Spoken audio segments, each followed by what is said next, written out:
In 1921, Stanford psychologist Walter Miles gave the blank commute a name: highway hypnosis. Drivers on long, straight roads would arrive home with no memory of the journey, yet they had braked, steered, and signaled correctly the whole way, which made it clear this was not a memory lapse but a deliberate brain feature. The same mechanism that types your password while you plan dinner is what erased your drive home. Miles reached that conclusion the unglamorous way. He questioned drivers who had just completed long trips, and a striking pattern emerged. They remembered pulling out of the driveway. They remembered arriving. The middle, sometimes an hour or more of steady driving, was simply gone, like a cut in a film. This was unsettling because it violated a basic assumption we make about our minds, that lived time is continuous, and that if we were conscious of an action, we would remember it. Miles did not think this was ordinary sleep, and he was not describing absent-mindedness. He was describing a genuine psychological state in which the brain hands a complex, skilled task over to an automatic system and then goes somewhere else entirely. The car is still being driven. The traffic lights are still being processed. But the driver, the person you call yourself, is not in the seat.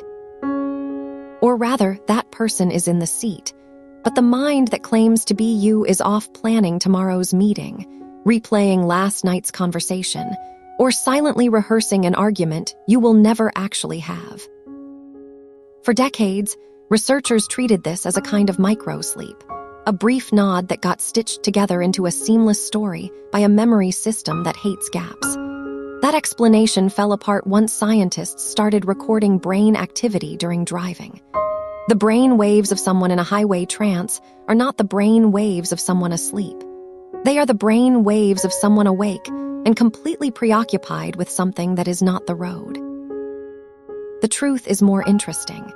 The brain runs on a delegation system.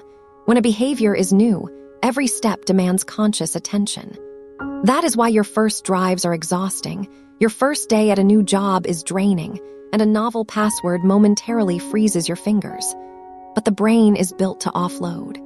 Over time, it compiles the sequence of actions into a single unit and hands that unit to a structure deep below the cortex called the basal ganglia. Anne Graybiel, a neuroscientist at MIT, watched this happen in rats. She trained them to run a maze for a reward and recorded the activity of their neurons. At the start, the neurons fired continuously, step by step, as the rat worked through the maze. After weeks of practice, the firing compressed. The entire run, from start to reward, triggered one short burst at the beginning and another at the end. The middle had been chunked into an automatic program. Which raises an obvious question. Where do you go while that program runs? What Graybiel saw in those rats is what happens in your skull on a familiar commute. The basal ganglia takes over the driving sequence, and once it does, the conscious, thinking parts of the brain are free to disengage. They do. The default mode network, a set of regions that fires when you are not focused on the outside world, lights up.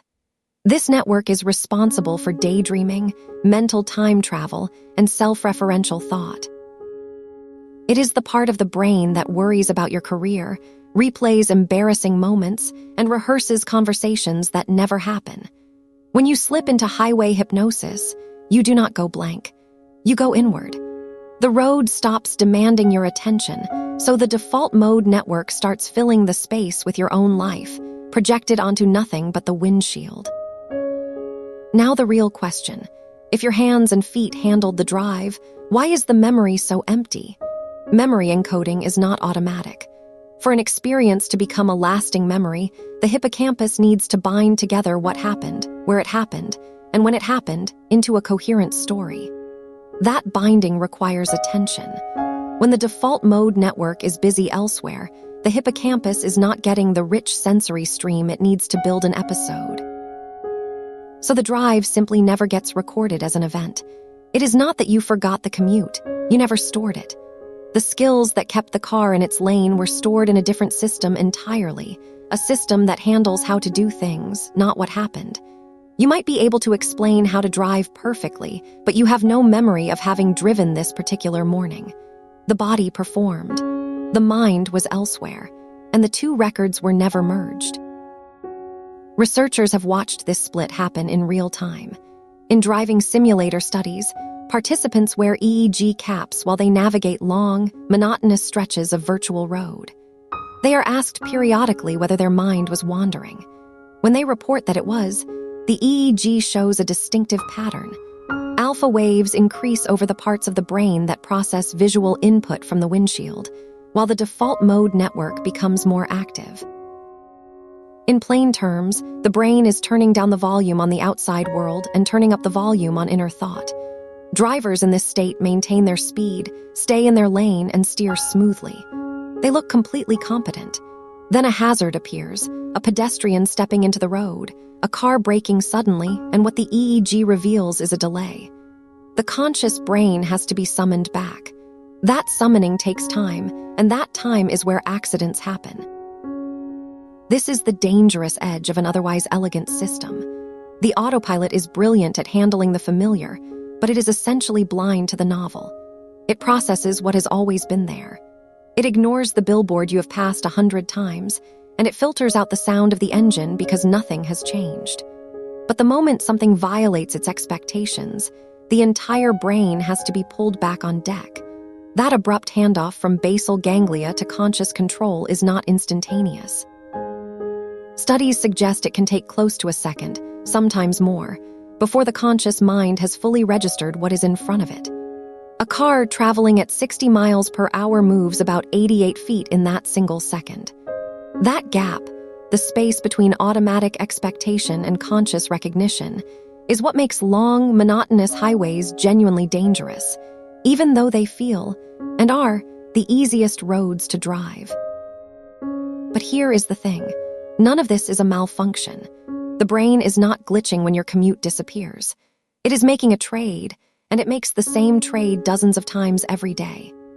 Every time you type your password without consciously recalling it, walk to the kitchen and arrive without remembering the steps, or brush your teeth while mentally scheduling your morning, the basal ganglia is running a subroutine that no longer needs your attention. The conscious mind is not idle during those moments. It is doing something else, usually planning, worrying, or imagining. The brain evolved in an environment where novel threats were everywhere and routine was rare. So it built a system that shuffles the routine into the background, freeing up expensive mental resources for whatever actually demands them. That same resource shuffle explains a collection of everyday embarrassments. You lock the car, walk halfway to the store, and forget whether you locked it. You eat an entire meal and cannot recall the taste of the last 3 bites. You dress yourself, then stand in front of the mirror and wonder if you put on the shirt you meant to wear. In every case, the routine was executed beautifully. The hands, the mouth, the legs all followed the script. The inner narrator was absent, and the absence is exactly why the memory feels underwater. The mystery of why your drive disappears is the same mystery as why a book read at night can blur into a soft gray by morning. Repetition and familiarity tell the brain this does not need to be recorded. Engineers have spent decades trying to work around this feature of the brain. They know that perfectly straight, perfectly smooth roads are hypnotic, so they build variety into them. Rumble strips, those grooved bands along the shoulder, exist to shock the autopilot when the car drifts. Roundabouts force the driver to slow, check, and yield, a set of decisions the brain cannot fully relegate to autopilot.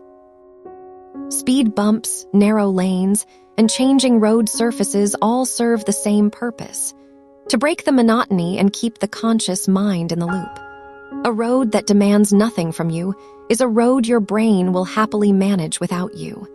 That is paradise for your default mode network and a quiet hazard for everything else. Understanding the mechanism gives you a lever.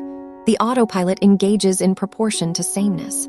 So if you want to keep your mind on the road, make the road harder to predict. Take a different route home. Move your seat slightly. Listen to something that requires sustained attention, an audiobook with a dense plot, a radio show with fast conversation. That counts as a defense. But do not try to eliminate autopilot altogether. The brain will not allow it. You cannot stay maximally attentive for a 40-minute commute on a road you have driven 400 times. The moment your mind slips, and it will slip, the basal ganglia will catch the wheel before you even notice you are gone. That is not a weakness. That is the system working exactly as designed. One open question still bothers researchers. If the autopilot handles the trip so well, why are there so many crashes on easy roads? Part of the answer is the handoff gap already mentioned. Part is the fact that the autopilot is tuned, in a specific sense, to the typical. It expects the deer never to run out, the car ahead never to brake without lights, the pedestrian never to step off the curb. When the world behaves the way it always has, the trance is unbroken and beautiful. When the world breaks its own pattern, the conscious mind returns, but slowly. Scientists also still debate how much information the autopilot processes from the passing scene. It clearly does not remember the billboards, but it somehow registers the red pickup truck that has been in your blind spot for the last 3 miles, because the instant the truck edges closer, your hands correct without a thought. Hold that thought for a moment. Every time you experience highway hypnosis, you face a strange fact. The body that drove the car, that made decisions, that avoided collisions, was yours, but you were not there. Some part of your nervous system was driving, and it did so without consulting the part that later takes credit for being you. That should feel stranger than it does. You routinely hand your most dangerous equipment over to an automatic process that never files a report. And then you step out of the car, walk inside, and tell your partner about your day as if the last 40 minutes were simply yours to account for. The mind fills the gap, smooths the cut, and hands you a plausible story. You were driving. Of course you were. After all, you remember turning into the driveway. The commute is not a hole in your life. It is a window into how the brain allocates its most expensive resource, conscious attention.